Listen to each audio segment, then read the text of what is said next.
I know that we are at a true crossroads here when it comes to higher education. Each college and university president in this National Alliance has affirmed their shared vision, and today's meeting provides an important opportunity to discuss the most pressing issues facing higher education and students who are faced with a variety of challenges. We represent over 200,000 learners as institutions, and we are wonderfully diverse. And it is through that diversity that we're going to learn faster how innovation seeds, how it scales, how it can be supported. I think I've got a lot of good ideas, but if I'm designing for people who are 17 or 18, I may miss things that would be absolutely transformative for them.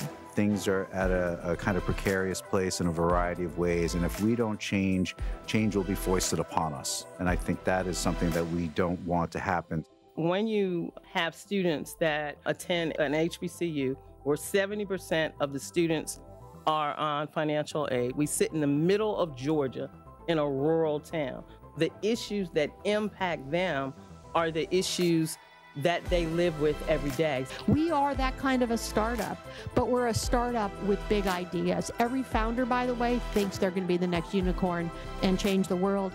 We believe that too. Engaging students with their voices, for them participating in their own learning, that is giving them a sense of belonging. That is making them want to stay, to be connected. Education is a national security issue, period. If we have an underdeveloped, undereducated population, then we are not going to be prepared for the challenges that we face as a nation. This alliance of partners are asking themselves, their partners, staff, and students, both present and future, how can we make this place work for you? Rep 4 is saying, we succeed when you succeed. And that's a worthy disruption. What our objective is a global movement. What our objective is scaling the tools and participation level. And what our objective is sustainability. And that's going to require a different level of support. We need to learn from them, and that's why Rep 4 is so critical right now. Because if we're not asking them the questions, we're not going to change and get better at serving who they are right now, what they need. It's empowering student voice for their own support, their own development, their own wonderful, incredible journey, and to help us with our own institutional transformation.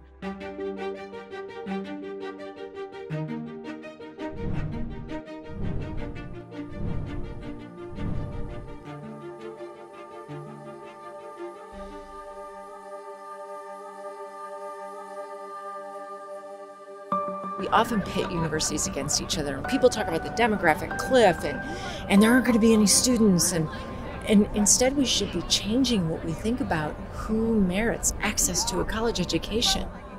And if we're working together to think about how we differently serve students, then we actually change the future of higher education. That really is the kind of transformation that will change the world.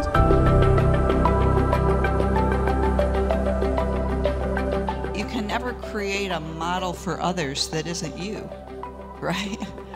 We have to be the model. Too often we do this work in isolation.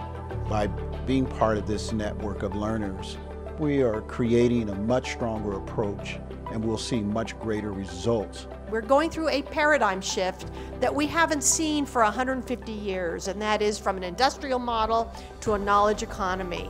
It's part of the reason why engaging with our learners from all backgrounds is so incredibly important. If you really give someone an opportunity to express themselves and set them up for success, they'll thrive, and that happened for me. Our college sees our voices as inspiration. It means we, the students, have the potential to change the future. I am totally in charge of how I want to change my future and the way that I learn. I'm a part of the university as much as the university is a part of me. We're taking the hard path of transforming organizations and enabling others to see what we have of value that we can contribute. We help to partner with organizations across the country to talk about the entrepreneurial mindset and how important it is in the world of work. Rep4 gave us an opportunity to come together as practitioners to understand how we need to be challenged innovatively to create new solutions. We believe in using power to share power, and I think that's a huge foundational aspect of Rep4 is seeing these presidents coming together and using the power and influence that they have to share power with students to be part of the solution. Very privileged spot that we get to sit in, kind of little birds on a wire looking across at all the things that are happening and innovating and all this stuff. You're doing it and not just talking about it.